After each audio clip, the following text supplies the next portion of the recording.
Modernism and post modernism, इसको देख लो आज। हमने मॉडर्निज्म नोट्स में कर रखा था, वो नहीं।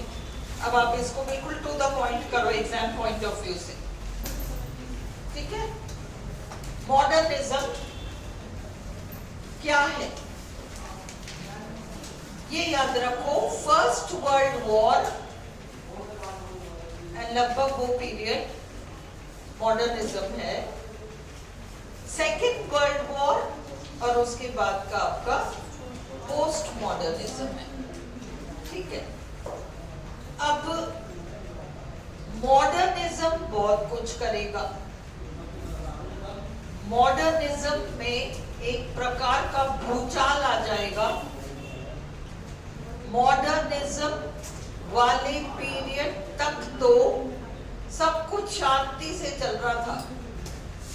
साहित्य देखो तो एक जैसा चल रहा था। आप म्यूजिक देखो, पेंटिंग देखो, कौन बोल रहा है?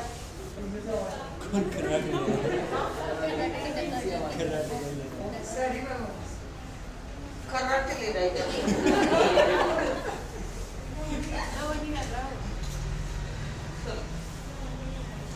कोई बात नहीं। Painting, literature, art, music.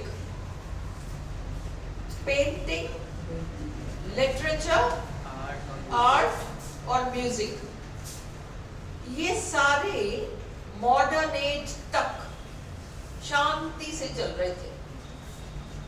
यानी जैसा चल रहा था वैसा चल रहा था, ठीक है। सुर ताल लय का महत्व था म्यूजिक में। पेंटिंग्स में, पेंटिंग को देखो तो साफ समझ में आना चाहिए कि क्या बनाया है, ये होना चाहिए। लिटरेचर में अगर आप कहते हो कि ये पोइट्री है तो फिर वो दिखनी चाहिए पोइट्री जैसी, और उसके रूल्स पोइट्री वाले होने चाहिए। आप कहते हो ऐसे तो वो ऐसा होना चाहिए, आप कहते हो नॉवल तो वो वैसा होना चाहिए। म्यूजिक में तो सुर ताल होना ही चाहिए। पेंटिंग में वो सारा क्लियरली दिखना चाहिए। बिल्डिंग्स भी एक पर्टिकुलर तरीके के बनते थे। बिल्डिंग्स में भी same type of material use होता था, सेम टाइप की चीजें यूज होती थी, ये चलता रहा। मॉडर्निज्म क्या आया, इन चारों क्षेत्र में भूचाल आ गया। चारों क्षेत्र में भूचाल आ गया। अब ये हो गया कि नहीं नहीं, ये सब नहीं, इन सबको उखाड़ कर फेंक दो। अब तो हम कुछ अलग हटकर करेंगे। अंडरस्टूड? वो अलग हटकर जो करेंगे उसमें पुराने नियम जो इतने वर्षों से चीजें चल रही थी सारी खत्म हो गई। ऑलराइट। और इसलिए अगर आप म्यूजिक में देखो तो पहले तो सुर ताल लय का महत्व था ना, अब शोर गुल आएगा। पॉप म्यूजिक, शोर गुल वाली सारी बात है ना। तो कोई बात नहीं, बंद कर दो, कोई दिक्कत नहीं। तो शोर गुल होगा, लाउड नॉइज म्यूजिक के नाम पर, धाधू वो मॉडर्न है ना। सुर ताल लय रह गए। Clear to you? मॉडर्निज्म, इसको म्यूजिक कह रहे हैं। अब वो पुराने लोग जो है ना, जो उसको म्यूजिक मानते हैं, बोले भैया क्या है ये तो शोरगुल है, ये कोई म्यूजिक होता है क्या? तो म्यूजिक के क्षेत्र में भूचाल आ गया।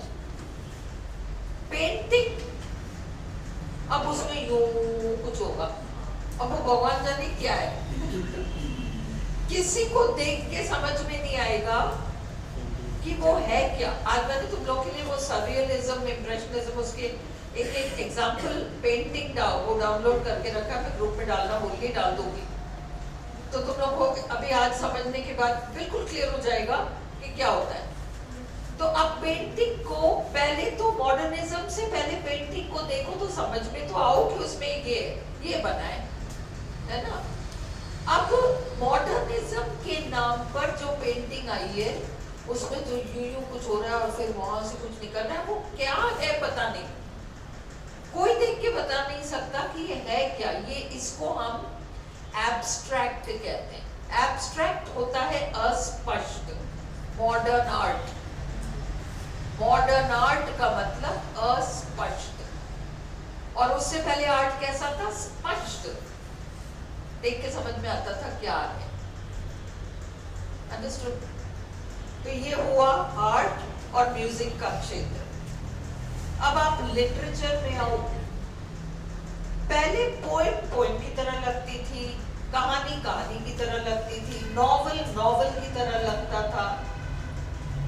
अब मॉडर्निज्म के बाद कह रहे हैं नॉवल है, पूरी कविता में चल रही है, पता ही नहीं क्या कर रहे हैं, है ना। तो ये जो बाउंड्रीज थी साहित्य की, इसको नॉवेल कहते हैं, इसको पोएम कहते हैं, इसको ये होता है, पोएम कहते हैं तो इसमें ये होता है, नॉवेल कहते हैं तो इसमें ये होता है। अब सब ब्लेंड होने लग गया, सबको वो ऐसे मिक्स करने लग गया, ठीक है। बट फिर भी इतना बुरा हाल नहीं था, थोड़ा थोड़ा था, ये सब थोड़ा थोड़ा है। पोस्ट मॉडर्निज्म आती तो पूरी खिचड़ी पक जाएगी, पर अभी तो मिक्सचर है, स्पष्ट रूप से ये, स्पष्ट रूप से ये नहीं है। और जहां तक अब आर्किटेक्चर, चौथा यही था ना, लिटरेचर, आर्ट, म्यूजिक और आर्किटेक्चर। आर्किटेक्चर तुम देखो, तुम लोग के जमाने की बात है, तुम लोगों ने भी ये देखा है, पहले जो बिल्डिंग्स बनते थे, पहले जो छतें ढलती थी, आजकल वैसी छतें ढलती है क्या? सब कुछ बदल गया। अब कांच का रोल है सारा, ग्लास से सारा काम हो जाता है ना। पार्टीशंस देखो, अपन जहाँ बैठे पार्टीशंस कैसे बन रहे हैं, पहले तो दीवार बनाते थे, अब कुछ और। अब ये सारी चीजें मॉडर्निज्म, अंडरस्टूड। पोस्ट मॉडर्निज्म क्या करेगा? पोस्ट मॉडर्निज्म, मॉडर्निज्म जो भी करेगा उस पर सवाल उठाएगा, उस पर सवाल उठाएगा, नहीं नहीं ऐसे नहीं होता, ये नहीं है, वो नहीं है। मॉडर्निज्म और पोस्ट मॉडर्निज्म में अंतर किस चीज में है? चीजें तो सब सेम है, सब कुछ सेम है, अंतर यहां पर आता नजरिए का अंतर है, अंडरस्टूड। पॉइंट ऑफ व्यू का अंतर है। जैसे प्रथम विश्व युद्ध आया, खूब खून खराबा, क्या क्या नहीं हुआ, तो फ्रैगमेंटेशन नाम की एक चीज आई संसार में, बिखराव, परिवार बिखर गए, है ना, सब कुछ सोसाइटी में सब कुछ बिखर गया, मूल्य बिखर गए, मॉरल्स बिखर गए, सब कुछ बिखर गया। मॉडर्निज्म वाले लोग इस बिखराव पर अफसोस करेंगे, ये कितना बदल गया, कहां गया वो जमाना, देखो क्या क्या हो रहा है, ये मॉडर्निज्म करेगा। पोस्ट मॉडर्निज्म कहेगा, इसी बिखराव को देखेगा और कहेगा वाह मजा आया, अब कुछ नया करने का मौका है।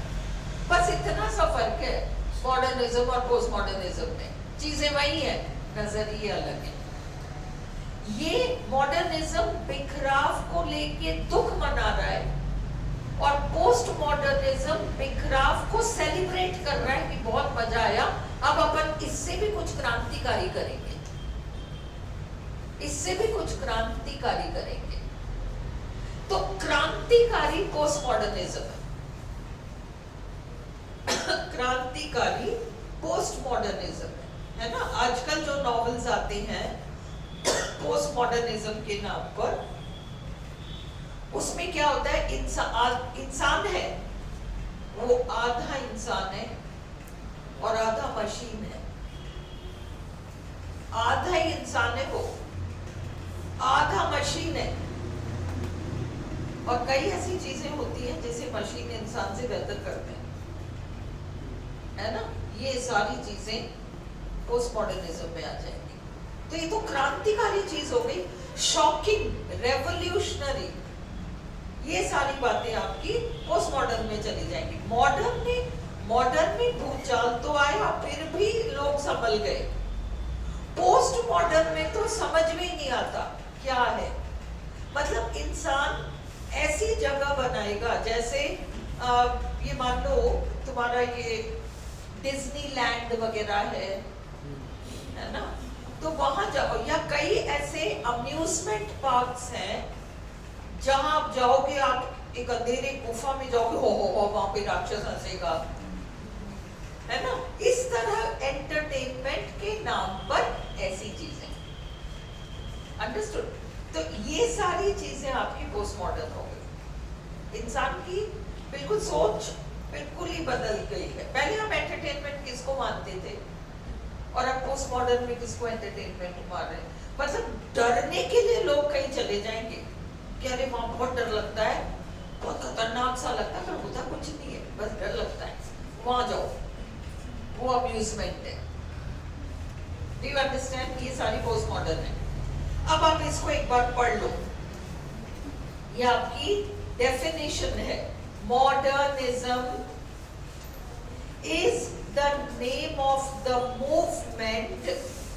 मॉडर्निज्म उस अभियान का नाम है which dominated, जो हावी रहा, the arts and culture, कला और संस्कृति पर, of the first half of the 20th century। 20वीं शताब्दी के शुरुआती समय, है ना, मतलब 20th सेंचुरी स्टार्ट हुआ और लगभग सेकेंड वर्ल्ड वॉर के स्टार्ट होने के समय तक आपका मॉडर्निज्म हावी रहा है।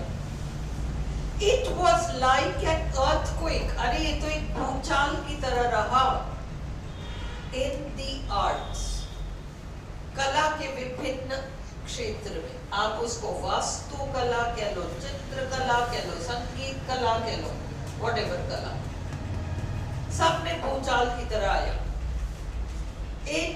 ये आपको ये वाला पॉइंट याद रखना है, मॉडर्निज्म का ये थर्ड पॉइंट। सुनो, पहले बने बनाए नियम है, म्यूजिक में, लिटरेचर में, पेंटिंग में, आर्किटेक्चर में बने बनाए नियम है। कितने 100 सालों से उन नियमों को मान रहे हैं, और मॉडर्निज्म आएगा और सारे नियमों को हिला के कह देगा कि ये बकवास है, हटाओ इसको, कुछ नहीं होता ये, अब ये नियम है, ये करेगा मॉडर्निज्म। इट ब्रॉट डाउन, इसने उखाड़ दिया, मैनी एस्टैब्लिश्ड स्ट्रक्चर्स, कई ऐसे पुराने जमी हुई rules and fundamental practices. Fundamental practices, पहले म्यूजिक अगर किसी को सिखाना है, रियाज कराना है, तो वो तरीके ही अलग होते थे। अब तो वो पॉप म्यूजिक और ये वाले नॉइजी म्यूजिक के लिए वो थोड़ी ना होता है, वो प्रैक्टिसेस सारे खत्म हो गए, अब तो अलग ही तरीके की चीज है। समझ में आ रही है डिफरेंस? समझ में आ रहा है? फंडामेंटल प्रैक्टिसेस, मूलभूत जो तौर तरीके होते हैं उनको हिला के रख दिया। इन चारों क्षेत्रों में, music, painting, literature, architecture. For example, in music, उदाहरण के लिए म्यूजिक में melody and harmony were set aside. Modern age में सुर, बैलेंस सबको एक तरफ उठा के रख दिया कि इनकी जरूरत नहीं है, तो इनकी जगह क्या आएगा? शोरगुल आएगा म्यूजिक के नाम पर। गानू म्यूजिक है ना। In painting, direct representation was set aside। Direct representation मतलब आपने पेंटिंग बनाई, तो आप पेंटिंग जो बना रहे हो, दर्शकों को देखकर समझ में आना चाहिए कि बना क्या है। इसको तो छोड़ दिया, ये पहले होता था, मॉडर्न एज ने इसको छोड़ दिया। Abstract things were favoured. अस्पष्ट जो होते हैं उन चीजों को फेवर किया गया। मैंने वो पिक्चर डाली थी, फिर मैं तुम लोग के ग्रुप में डालना भूल गई। पेंटिंग में एक्सप्रेशनिज्म, इम्प्रेशनिज्म, सररियलिज्म, ये सारी चीजें, ये मूवमेंट्स हैं मॉडर्न एज के। एक्सप्रेशनिज्म, इम्प्रेशनिज्म, सररियलिज्म, उसमें एक सेब, अभी देखो पेंटिंग डिस्क्राइब कर रही हूँ, एक सेब को काट रखा है, आधा सेब कटा है। वो आधा सेब कटा हुआ यूं होता है, तुम्हें पता हो तो यूं अपन रोज काटते हैं, अपने को पता नहीं यूं होता है ना। अब उसमें से दो ऐसे ऊपर निकाल दिया और वो बीच वाला हिस्सा होता है ना, तितली बनाती उसकी। अब वो यूं कटा हुआ सेब है और यूं उसमें तितली। तो ये है, ऊपर से कुछ जोड़ देना, चीज पहले से कुछ है, ऊपर से उसमें कुछ और जोड़ दिया। अब ये इम्प्रेशनिज्म, एक्सप्रेशनिज्म और सररियलिज्म जो आर्ट के मूवमेंट्स थे, इसमें बात ये थी, मतलब अब नजरिया देखो कैसे बदला। मॉडर्निस्ट्स का ये था, हम क्या देख रहे हैं ये इंपॉर्टेंट नहीं है, हम कैसे देख रहे हैं, हमको क्या दिख रहा है वो इम्पोर्टेंट है। अब पहले तुम लोग के जमाने में तो नहीं, पर हमारे जमाने में क्या होता था, छत पे पट्टियां होती थी, है ना, पट्टियां होती थी, आज भी पुराने मकानों में होती होगी। तो वो पूरा हम लोग बेड पे लेटे लेटे उस पट्टी पे देखते थे, कोई बूढ़ी औरत की तरह लग रही है ना। अंडरस्टूड? Have you understood? तो वो क्या है ये इंपॉर्टेंट नहीं है, हमें क्या दिख रहा है ये, not what you are seeing, how you are seeing, ये इंपॉर्टेंट है। व्हाट इंपॉर्टेंट नहीं है, हाउ इंपॉर्टेंट है मॉडर्निज्म में, इस बात को याद रखो। So what we see becomes unimportant. हम छत को देख रहे हैं, नहीं साहब हम छत को नहीं देख रहे, छत की पट्टी को नहीं देख रहे, हमको तो बूढ़ी औरत, कुत्ते का मुंह, ये सब दिख रहा है वहां। Understood? हाँ?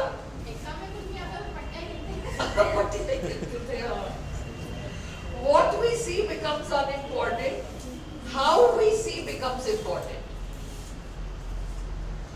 In architecture, traditional forms, shapes, and material like wood, stone, brick were set aside. ईंट पत्थर को तो एक तरफ रखा, अब geometrical forms, plate glass, concrete, ये सब आ गए। और अभी भी इनका चलन है। कितने बिल्डिंग्स तुम सारे बड़े बड़े कॉर्पोरेट ऑफिसेस और इन सबको देख लो, यूनिवर्सिटीज की बिल्डिंग्स प्लेट ग्लास है सारा।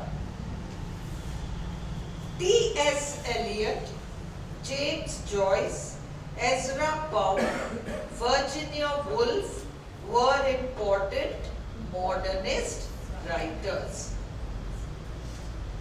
In literature, साहित्य में, हमको तो साहित्य से मतलब है ना, तो literature में fragmented forms, बिखरे हुए लोग, बिखरा हुआ समाज, बिखरे हुए परिवार, blurred boundaries between genres. blurred boundaries साफ लगती ना, ये पोएम है, ये तो प्रोज की तरह लग रहा है, और कह रहे हो ये प्रोज है पर ये लग तो पोइट्री की तरह है, बट हाँ वो सब है, ऐसे ही है, पर मिक्सचर कम है।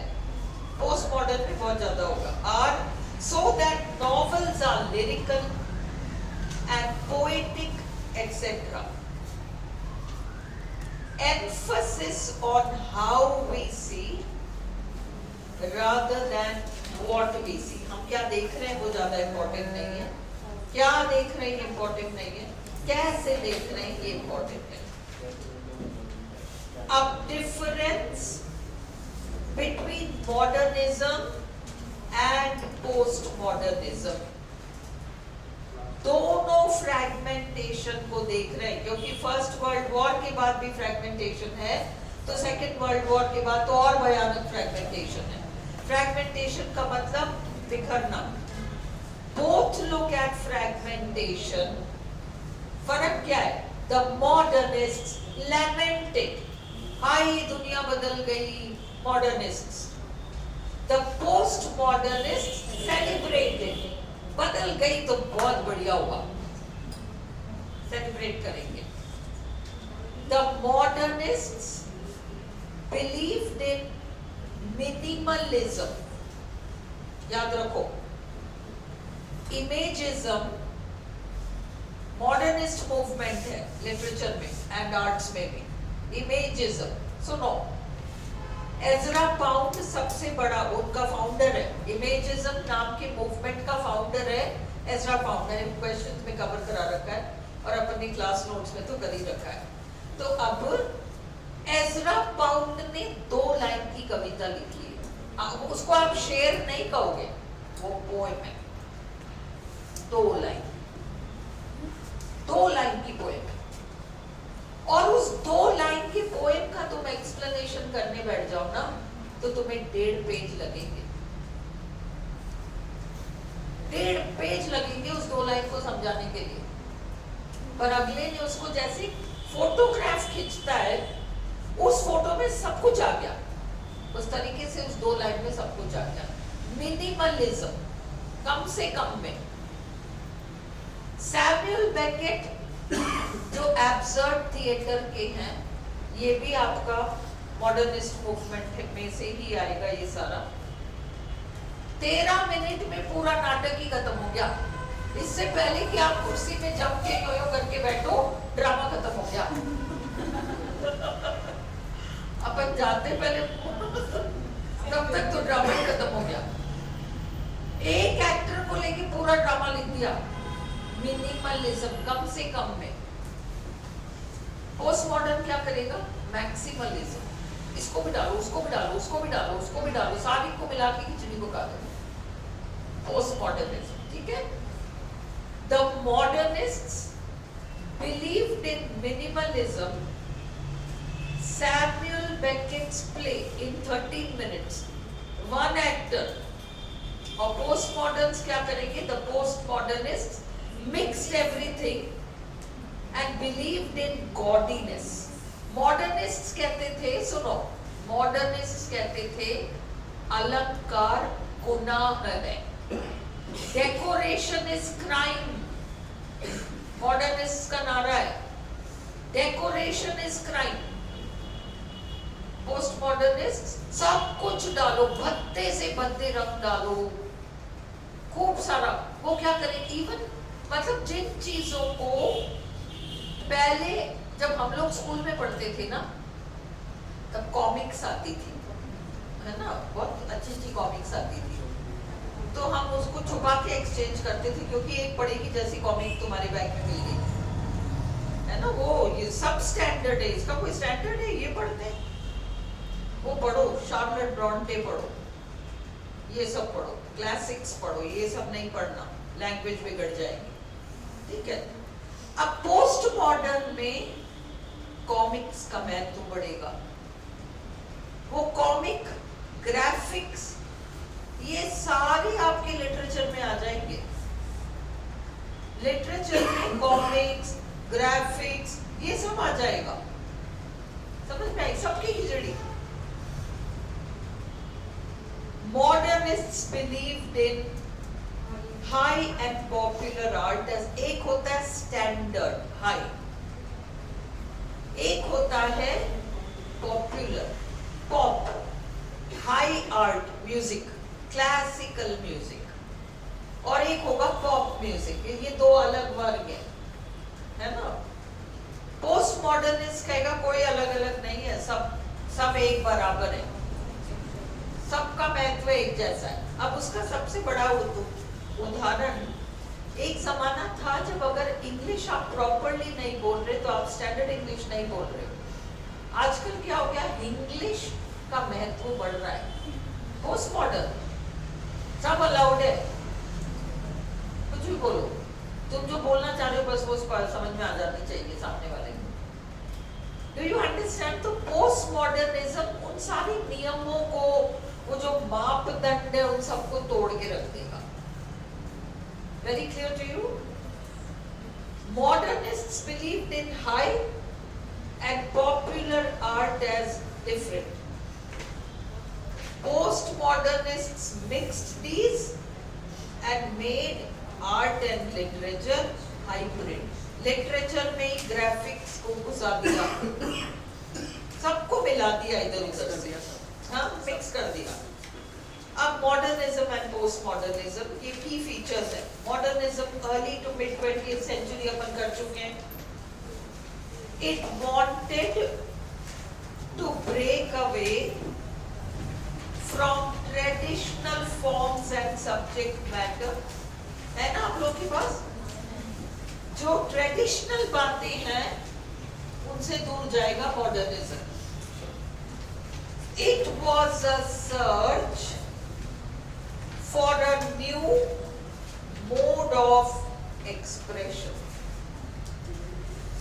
इसमें खोजा गया है नए तरीके से अपनी बात को प्रस्तुत करने का तरीका।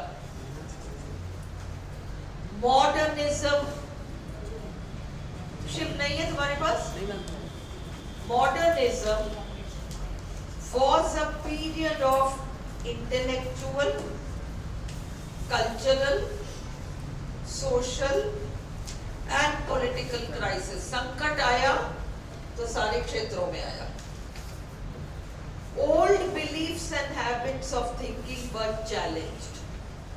पुराने जो तौर तरीके थे सोच विचार के, इन सबको चुनौती दी गई। इमेजिज्म, एजरा पाउंड इससे जुड़े। सिंबलिज्म फ्रांस में स्टार्ट हुआ था मूवमेंट है, और इंग्लिश आयरिश पोइट्स में से W.B. Yeats बहुत अच्छे सिंबलिस्ट कवि माने गए। एक्सप्रेशनिज्म आर्ट में आया। फ्यूचरिज्म एक भयानक भविष्य की कल्पना साहित्य में। फ्यूचरिज्म भयानक भविष्य की कल्पना, है ना, ऐसे नॉवेल्स जिसमें एक भयानक भविष्य की कल्पना होगी। सररियलिज्म, डाडा। डाडा कला के क्षेत्र में एक अभियान था। एक आर्ट एग्जीबिशन होना था, है ना, आर्ट का एक एग्जीबिशन होना था। जो पहले ये था आर्ट, हम बहुत सुपीरियर है ना, आर्ट ऐसा ही होना चाहिए, आप ये सारे मापदंड पूरे करो, आर्ट।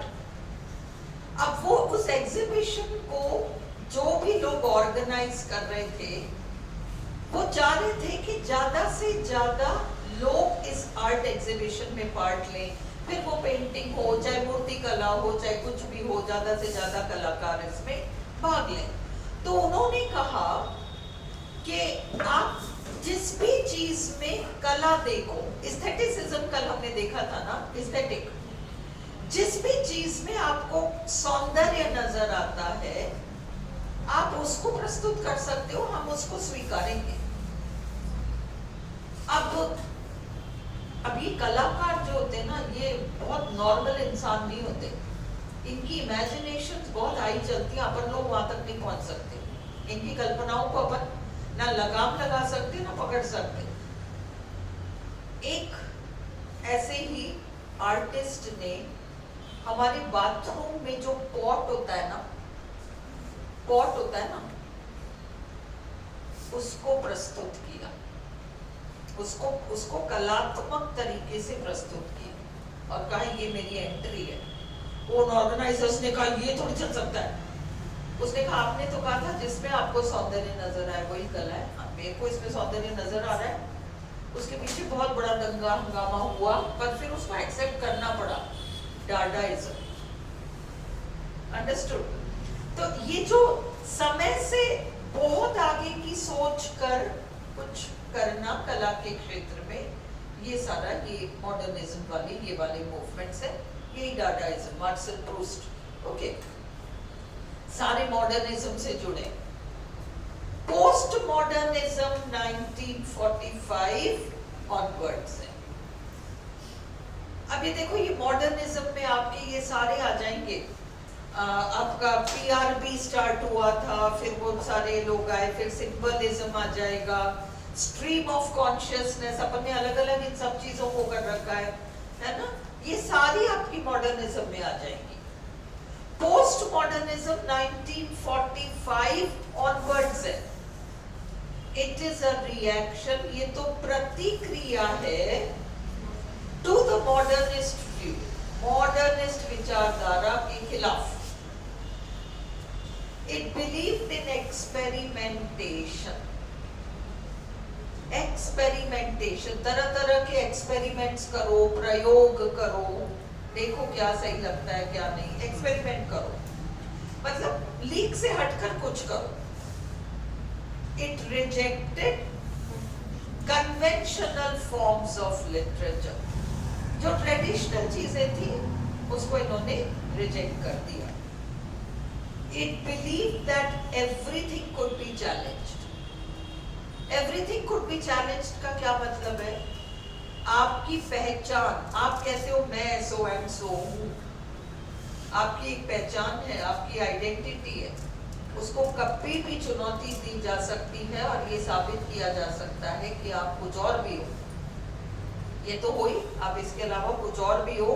तो ये लिटरेचर और इन सब चीजों में रेवोल्यूशनरी चेंजेस इन्होंने कहा, एक बहुत बड़ा जो फर्क आया, बाइनरी ऑपोजिट्स मॉडर्निज्म का एक फीचर है, male female, okay, male female,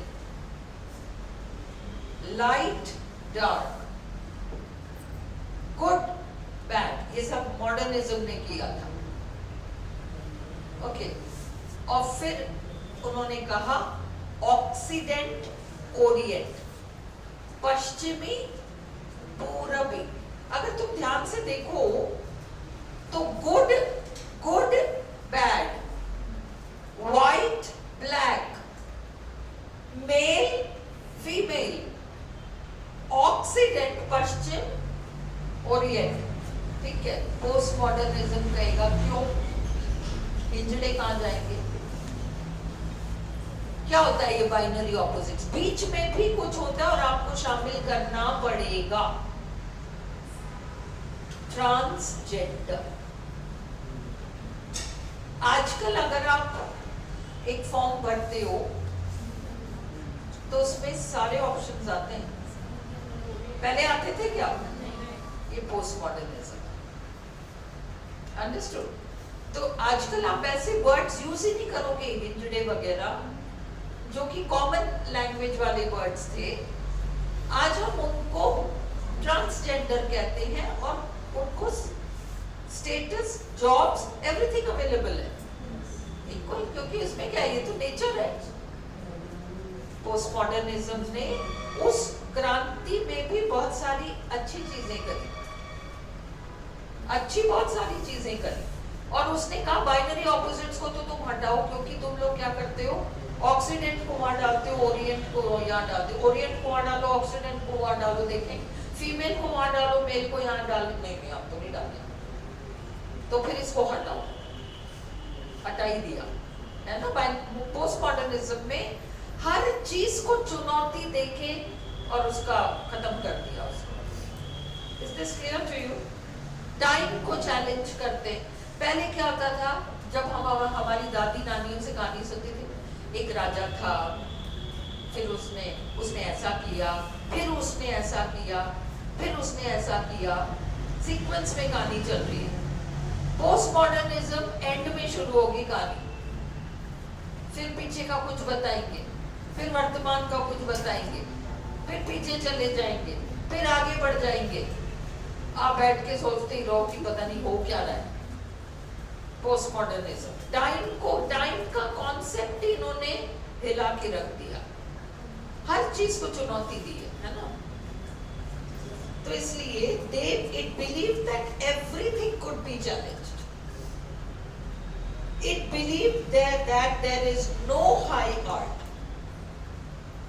Some works of creativity are not more valuable or artistic than others. आप ये नहीं मान सकते। पहले क्या होता था, जैसे ये कॉमिक्स हैं, अगाथा क्रिस्टी के जो मिस्ट्री स्टोरीज थी, तो हम लोग को बोला जाता था स्कूल में कि ये सब नहीं पढ़ते, नहीं पढ़ते इन चीजों को, ये बहुत लो स्टैंडर्ड होता है ना। चेतन भगत को पढ़ते हो, नो नो, स्टैंडर्ड नहीं है।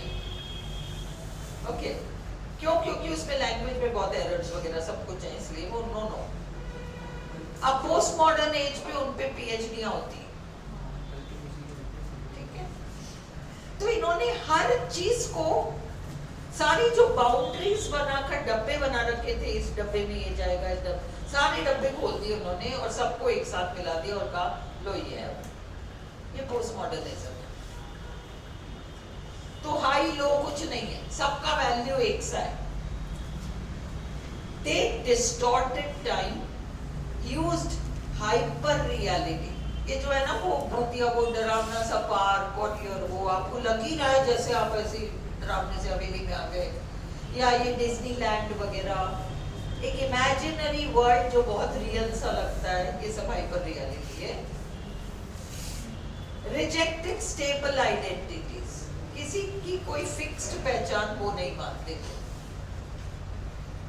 अब ये याद रखो, पोस्ट मॉडर्निज्म से रिलेटेड ये दो शब्द हैं, इंटरटेक्सचुअलिटी, मेटाफिक्शन। इंटरटेक्सचुअलिटी का मतलब आज आप एक रचना पढ़ रहे हो, उस रचना को पढ़कर आपको लग रहा है इससे रिलेटेड कुछ मैंने पहले पढ़ रखा है। एक्चुअली साहित्य में क्या होता है, एक चीज से दूसरी निकलती है, दूसरी से तीसरी निकलती है, वही आइडिया 10 बुक्स में अलग अलग तरीके से। तो ये इंटरटेक्सचुअल, इंटर घुल मिल जाना, टेक्स्ट का टेक्स्ट से रिलेशन हो जाना, इंटरटेक्सचुअलिटी। मेटाफिक्शन, विलियम वर्ड्सवर्थ ने एक पोएम लिखी। अब पोस्ट मॉडर्न एज में कोई और पोएट विलियम वर्ड्सवर्थ की पोएम के पहले 2 लाइन उठाएगा और उसकी हंसी उड़ा देगा और कुछ और ही कर देगा उसका। विलियम शेक्सपियर ने बेचारे ने वो अपने बिलवेड के लिए सोनेट्स लिखी, अपने दोस्त के लिए सोनेट लिखी। किसी भी सोनेट के पहले लाइन को ले लेंगे और उसका ऐसा हाल कर देंगे, कुछ अपनी तरफ से कोई नया विचार उसमें डाल देंगे। ये मेटाफिक्शन। खरगोश और उसकी कहानी हम सबने, कछुए की कहानी हम सबने पढ़ रखी है। तो उसमें वो कछुआ जो है वो जीतता है और वो खरगोश जो कि सो जाता है वो हार जाता है। अब उस कहानी को, वही कहानी को लेके वही खरगोश सो जाएगा, पर सोने से बड़ा फायदा हो गया उसका, और वो कुछ ऐसा कर देगा जो कछुआ तो सोच भी नहीं सकता। ये सारा मेटाफिक्शन हो गया। समझ में आ गई? हाँ, तो ये 2 टर्म्स पोस्ट मॉडर्न। अब हम क्विज देख लेते हैं। अब इस क्विज में जितने हैं, इसके अलावा आपको कुछ भी पढ़ने की जरूरत नहीं है। अब इसमें 90 प्लस मैंने मॉडर्निज्म पर 5 है, 24 है। बस ये 24 आज ही याद कर लो बट, क्योंकि मैं आपको अब सैटरडे को लगभग 100 प्रश्नों का 100-150 जो भी बनेगा, सारे इंडियन राइटर्स, पोएट सबका एक क्विज करा दूंगी। और परसों तक मैं आपको, आप मूवमेंट्स के ऊपर अलग से क्विज चालू, जो क्वेश्चंस हमारे पास ऑलरेडी है, प्लस एक आध मैंने शायद अगर छोड़ रखा होगा, पढ़ा रखा है पर क्विज में छोड़ रखा है, जैसे सिंबलिज्म छोड़ रखा है, उन सब का भी मिला के वही अभी तक जो क्वेश्चंस है, नए क्वेश्चंस नहीं, बस सिंबलिज्म पर नया होगा, रियलिज्म पर 2-4 प्रश्न होंगे, ऐसे मिला के 50 क्वेश्चंस का क्विज आपको मिल जाएगा। और 50 आप लोग क्या कह रहे हो? मूवमेंट्स तुम चाह रहे थे, और अच्छा हाँ, ओड, एलर्जी, पर्सोनिफिकेशन, हाइपरबोली, वो जो आपके कोर्स में, उसमें मैं 50 प्रश्न बना लाऊंगी सैटरडे तक। आज बुधवार हो गया ना, थर्सडे, फ्राइडे, सैटरडे, इतने में अपना हो जाएगा, है ना? तो which of the following is an element of modernism?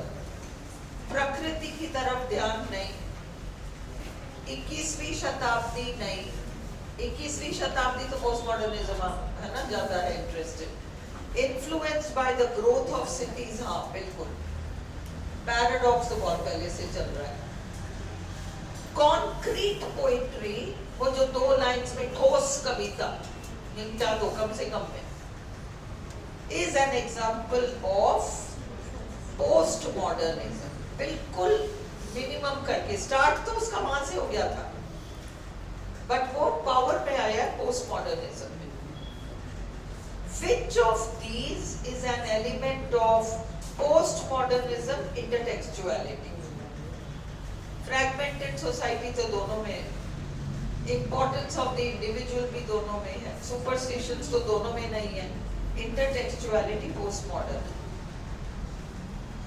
Ulysses by James Joyce hero के लाइफ में एक दिन का वर्णन है, डिस्क्राइब्स, ये बहुत इंपॉर्टेंट है, जेम्स जॉयस का यूलिसिस 1922।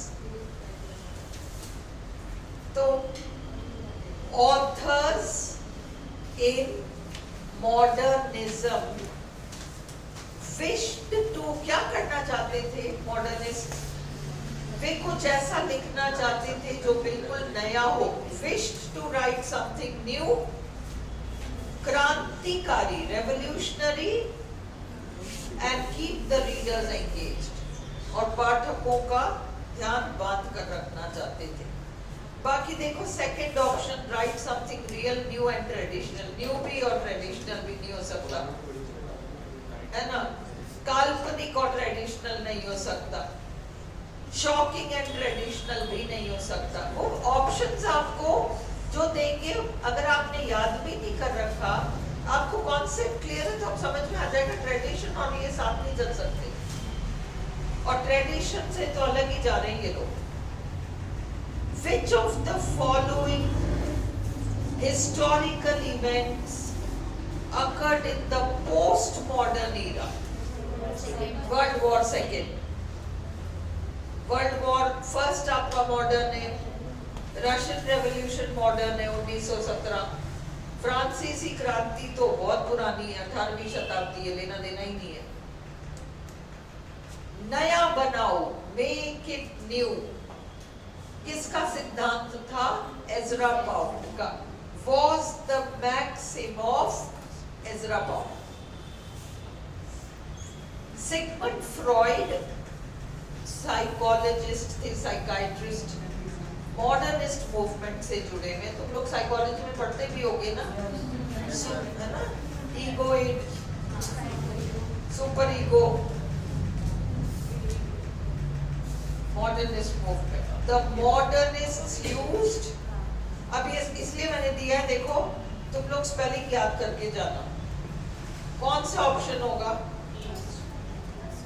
फर्स्ट होगा या सेकंड होगा? फर्स्ट होगा या श्रद्धा, कौन सा होगा? फर्स्ट होगा या सेकंड होगा?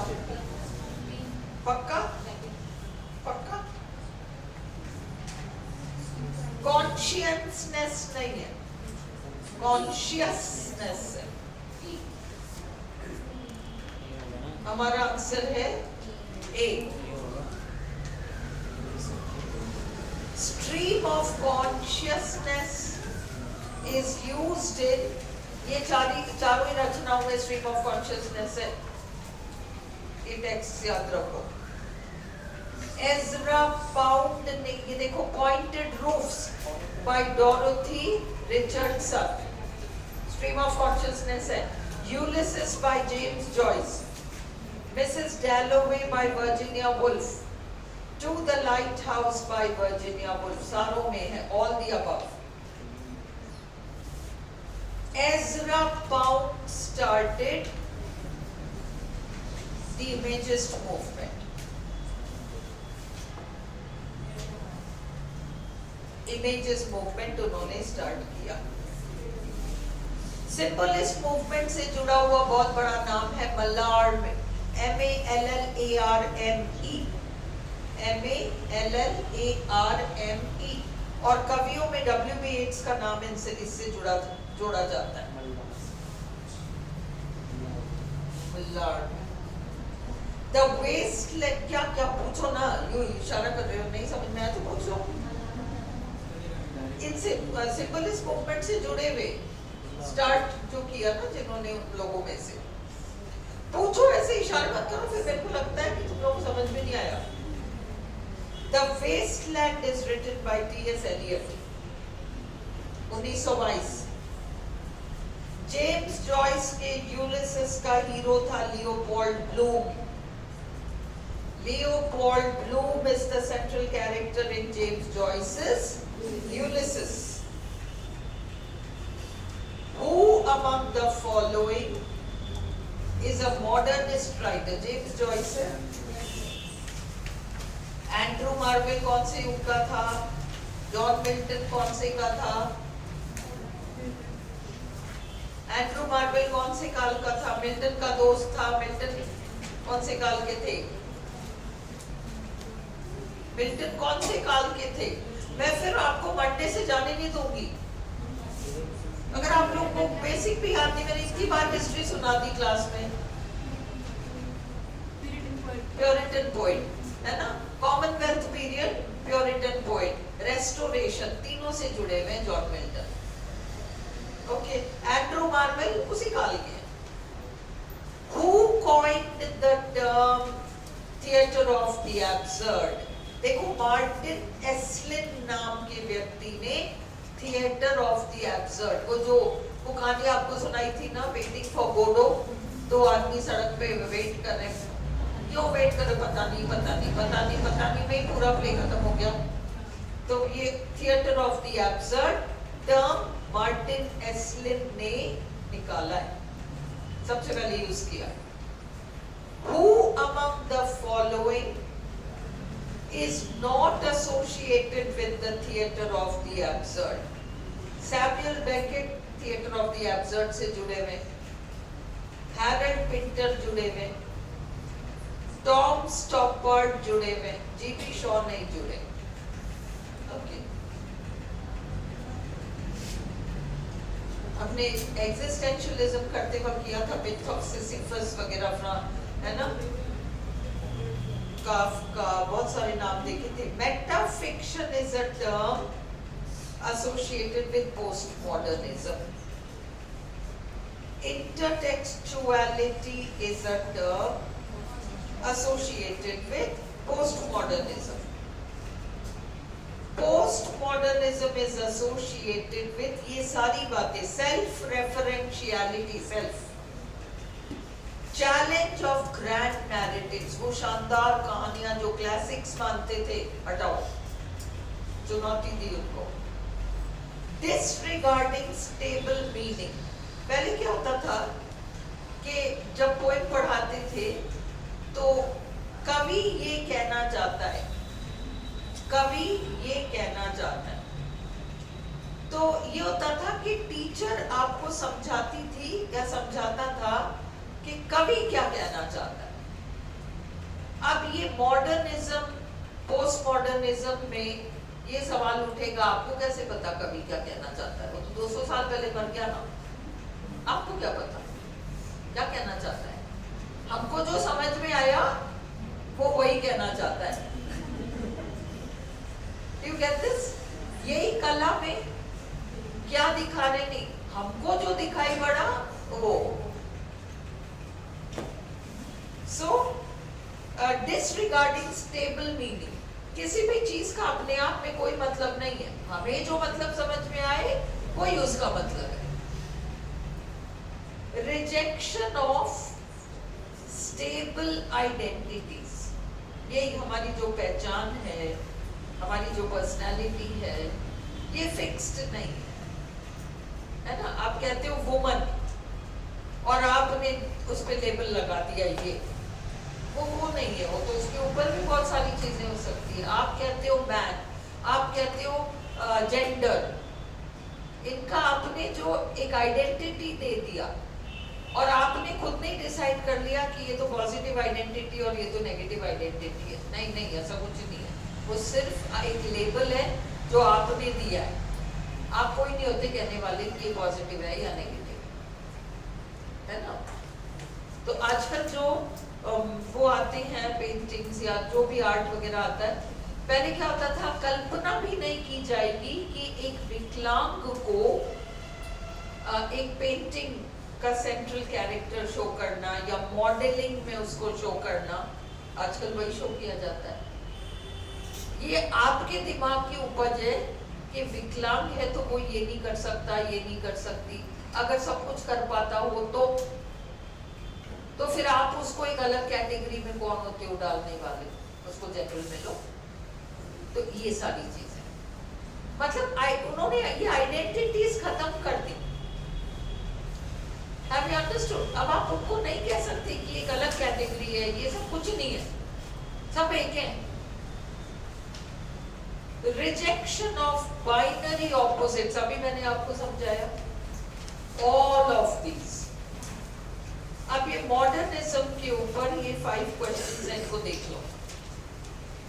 Who used the term dissociation of sensibility first? मैंने आपको T.S. Eliot unification of sensibility of dissociation of sensibility metaphysical के ऊपर जो मेरा क्विज है उस पर मैंने डाला है। आपका आंसर है T.S. Eliot। Which of the following is not a modernist movement?